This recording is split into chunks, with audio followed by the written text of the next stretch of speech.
안녕하십니까. 임상연수 프로그램을 맡은 대구한의대학교 한의과대학 방지학 교실의 노종성입니다. 이번 시간은 내과 질환 중 심장과 관련된 질환에 사용하는 한약치료요법에 대해서 알아보도록 하겠습니다.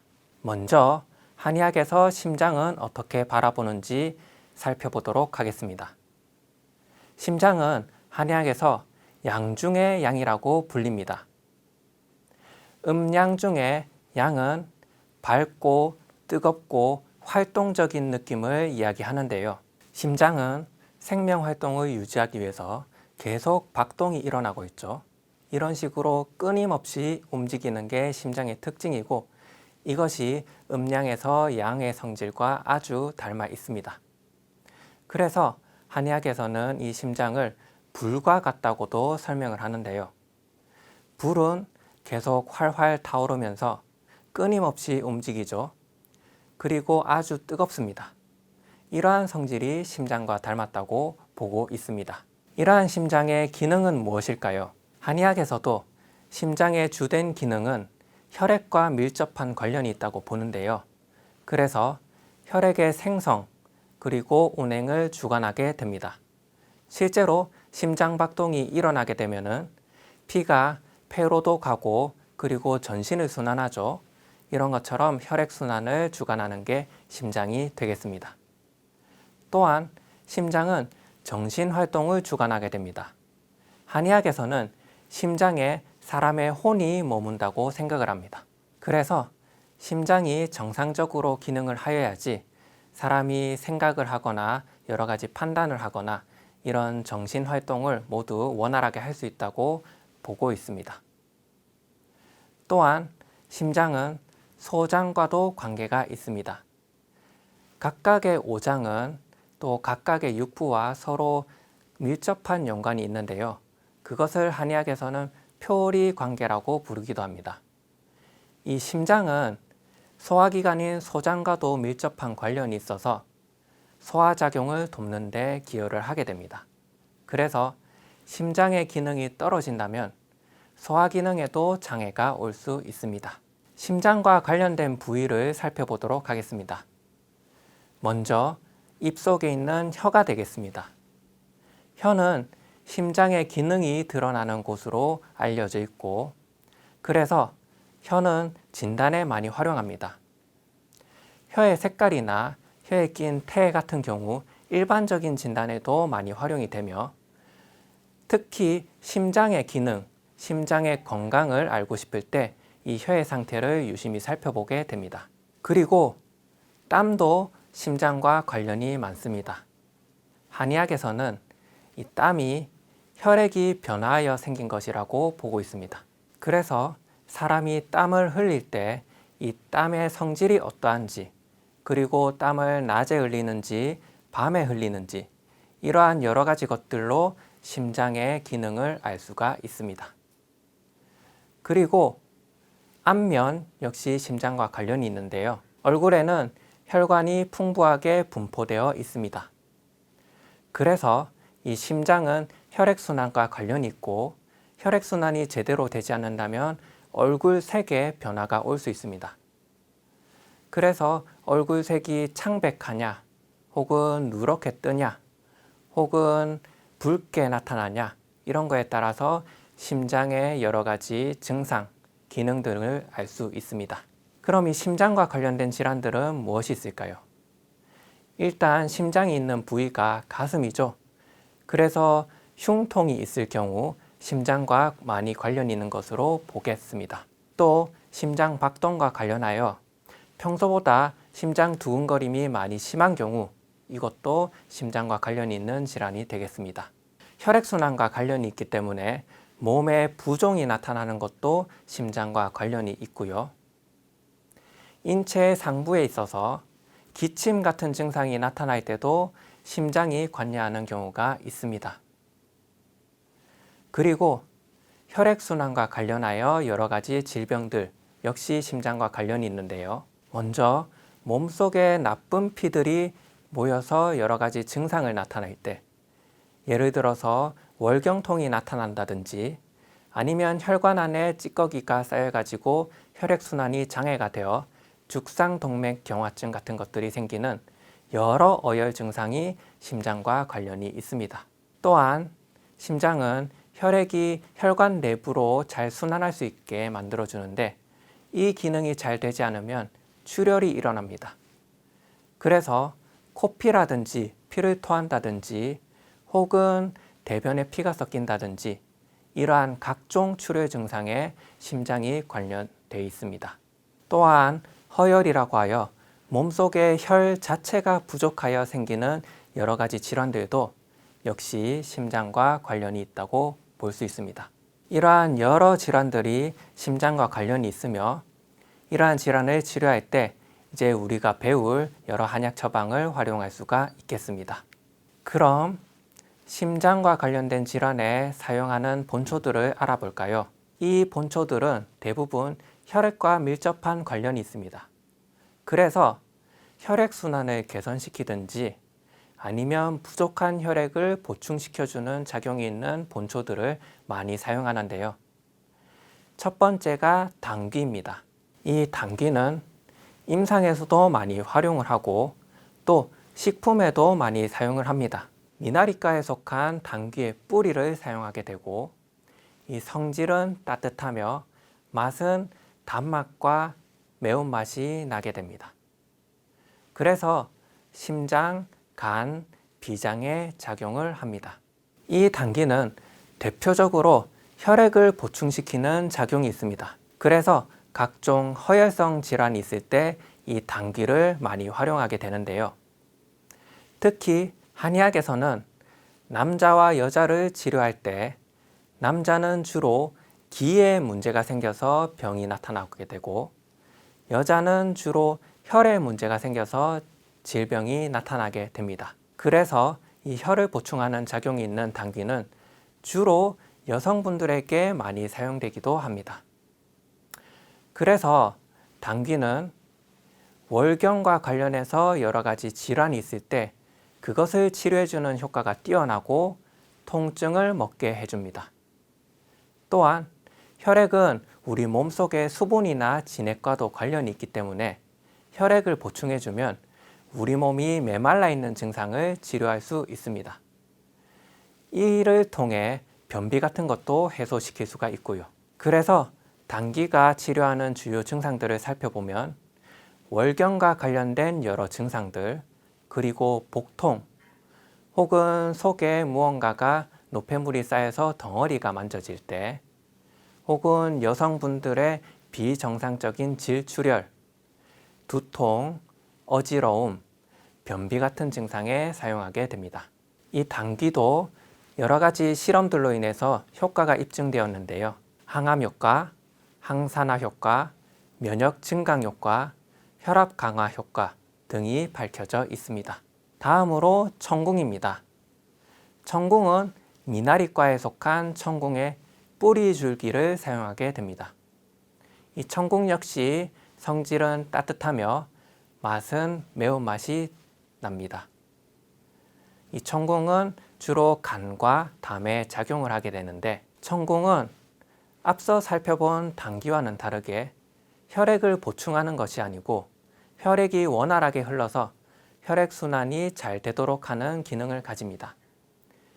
또한 몸의 기의 순행도 잘 일어나게 하는데요. 한의학에서는 몸의 기운의 순행이 잘 일어나면 이에 따라서 혈액순환도 원활하게 이루어진다고 보고 있습니다. 그래서 청궁은 기혈의 순환을 원활하게 해주고요.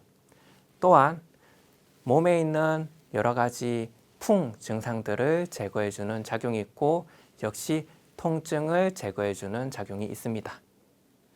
그래서 주요 치료 증상을 보게 되면 역시 청궁은 월경과 관련된 여러 증상들, 특히 월경통이 있을 때 활용이 가능하고요.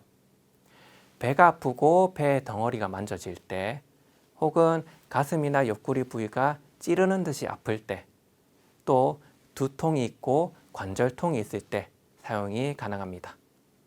그래서 이 청궁은 혈액순환이 잘 되지 않아서 몸 여기저기에 통증이 나타날 때 활용을 해보시면 되겠습니다.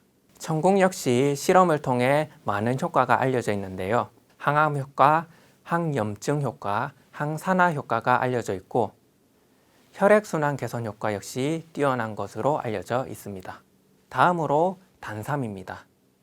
단삼은 꿀풀과에 속한 단삼의 뿌리로 성질은 약간 차며 맛은 약간 쓴 편입니다. 이 단삼은 심장과 간에 주로 작용을 하게 됩니다.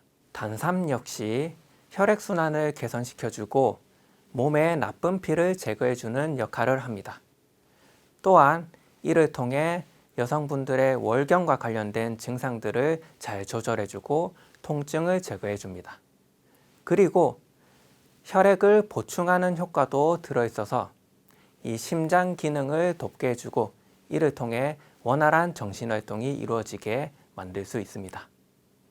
그래서 이 단삼의 주요 치료 증상을 보게 되면 월경과 관련된 여러 증상들 그리고 산후에 복통이 있을 때 이 단삼을 활용할 수가 있습니다.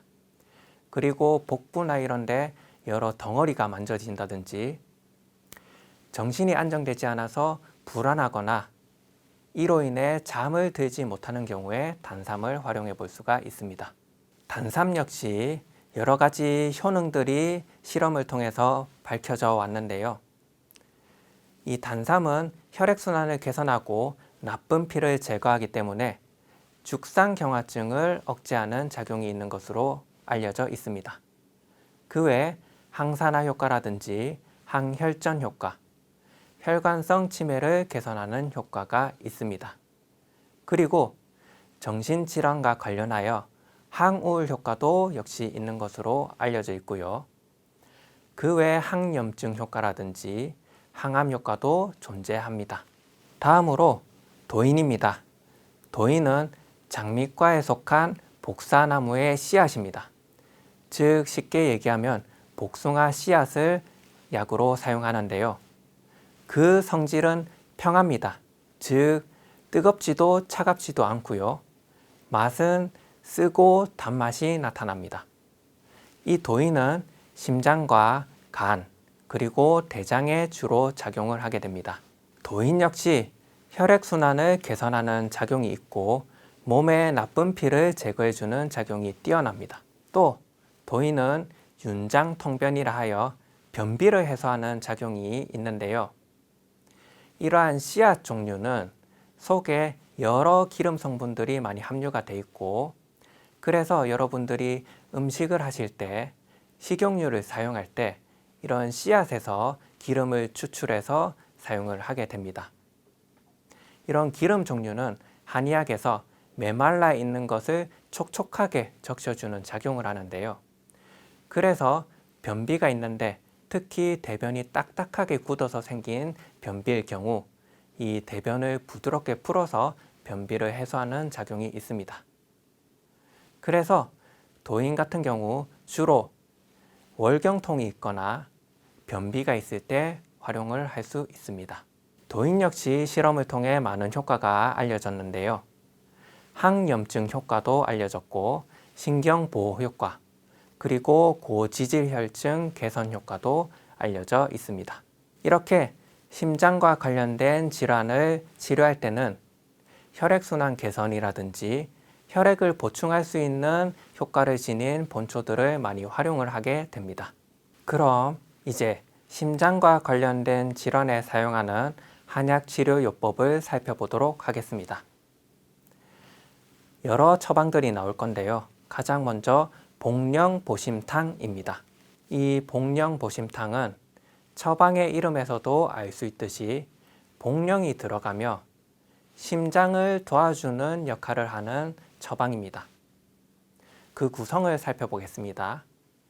작약, 숙지황, 당귀, 청궁, 복령, 인삼, 반하, 전호, 진피, 지각, 길경, 갈근, 자소엽, 감초, 생강, 대조로 구성이 되어 있습니다. 이렇듯 복령보심탕은 아주 많은 약재들이 들어가 있고요. 여기는 앞서 설명드린 당귀와 청궁도 들어 있습니다. 이러한 약재들은 혈액을 보충하거나 혹은 혈액순환을 개선하는 약물들도 들어있고, 그 외에 기운을 도와주거나 혹은 기운을 잘 운행시켜주는 등 여러 역할을 하는 본초들이 들어가 있습니다. 이러한 여러 효능을 가진 본초들은 각각 우리 몸의 음과 양을 잘 길러주는 효능이 있습니다. 또한 여기 사용된 대부분의 약물들이 따뜻한 성질을 가지고 있기 때문에 몸에 열을 올려주는 작용도 하게 됩니다. 그래서 이 복령보심탕의 효능은 우리 몸의 양, 그리고 열을 도와주는 기능이 있다고 볼 수 있겠습니다. 그래서 이 복령보심탕이 주로 치료하는 병은 심장이 허약하여 몸이 차가운 병을 치료하게 됩니다. 이와 관련된 증상들은 흉부나 복부의 통증, 그리고 혈액순환과 관련하여 코피가 많이 날 수도 있고, 그 다음에 몸이 허약하기 때문에 얼굴이 누렇게 뜨는 경우가 많습니다. 그리고 가슴이 답답하거나 갈증이 나타날 수 있고, 그리고 목에 통증이 있을 수 있습니다. 심장이 허약하여 비정상적으로 땀이 많이 날 수가 있으며, 또한 정신 증상과 관련하여 잘 잊어버리는 증상이 나타날 수 있습니다. 그 외에 어지럽다든지 피로감을 많이 느낄 수도 있습니다. 그래서 이러한 것들을 현대 질환 및 증상에 적응을 해보자면, 가슴이나 손발에서 땀이 많이 나는 경우 복령보심탕을 활용할 수 있습니다. 이와 함께 여러 피로감을 느낄 때 활용할 수 있고요. 얼굴을 보았을 때 얼굴에 홍조가 띄거나 혹은 손발이 답답하고 열이 나는 증상이 느껴질 때도 활용할 수 있습니다. 과도하게 정서적 긴장을 받거나 혹은 스트레스를 많이 받아가지고 피를 토하거나 땀을 흘리는 경우에도 이 복령보심탕을 활용할 수 있고요. 코피, 그리고 갈증이 많이 나서 물을 많이 마셔야 될 때, 그리고 구역감이 느껴지고 구토가 나타날 때도 쓸 수 있습니다. 위장관 출혈이 있을 때도 쓸 수 있고요. 이렇게 몸속에 혈이 부족하여 빈혈이 나타날 때도 쓸 수 있습니다. 그 외에 고혈압, 저혈압 같은 질환에도 사용할 수 있고요. 결핵이 있거나 갱년기 혹은 폐경기와 관련해서 다양한 심신 증상이 일어날 때도 쓸 수 있습니다. 그래서 여러 신경정신 관련된 질환에 활용을 할 수 있는데요. 기분장애라든지 불안장애, 그리고 인지기능이라든지 각성에 관련된 여러 증상에 사용을 할 수 있습니다. 또한 신경계통의 여러 퇴행성 질환에도 활용 가능합니다. 그래서 이러한 적응증을 요약하여 보자면, 혈액순환과 관련된 여러 질환들, 혹은 신경정신과 관련된 여러 질환들, 또 피로감 같은 것들이 보일 때 이 복령보심탕을 활용할 수가 있겠습니다. 다음으로 복령보심탕의 치염례를 하나 살펴보도록 하겠습니다. 이것은 한국의 한 한의원에서 치료를 한 예이고요. 치료 대상은 20대 후반의 여자 환자를 하였습니다. 주요 증상은 팔다리 저림이 나타났고요. 이러한 팔다리 저림 역시 심장과 관련이 되어 있는데요. 그래서 이 복령보심탕을 3일간 투여를 하였고, 투여 결과 저림증이 많이 호전된 것을 확인할 수 있었습니다. 마지막으로 복령보심탕의 주의사항입니다. 이 약을 드실 때 현저하게 체력이 떨어지거나 혹은 몸에 열이 있거나 몸이 허약하여 마른 기침을 하는 사람은 복용하지 말 것을 권해드리고요. 감초가 들어가 있기 때문에 소변량이 감소하거나 혹은 얼굴, 손발이 부으면 복용을 중단해야 할 것입니다. 그래서 감초 혹은 감초의 유효 성분, 그리고 칼륨이 함유된 제제와 같이 사용하거나 이뇨제 중에 프로세미드, 에타크린산 혹은 트리클로르메치아지드와 같은 성분이 들어가 있는 약과 병용할 시 부작용으로 근병증이 올 수 있으므로 주의하셔야겠습니다. 이번 시간에는 한의학에서 바라보는 심장과 거기에 관련된 질환, 그리고 심장과 관련된 질환에 사용할 수 있는 본초와 처방을 살펴보았습니다. 다음 시간에는 심장과 관련된 질환에 사용할 수 있는 한약치료요법을 몇 가지 더 소개해 드리도록 하겠습니다. 오늘 강의는 이것으로 마치겠습니다. 모두 강의 듣느라 수고하셨습니다.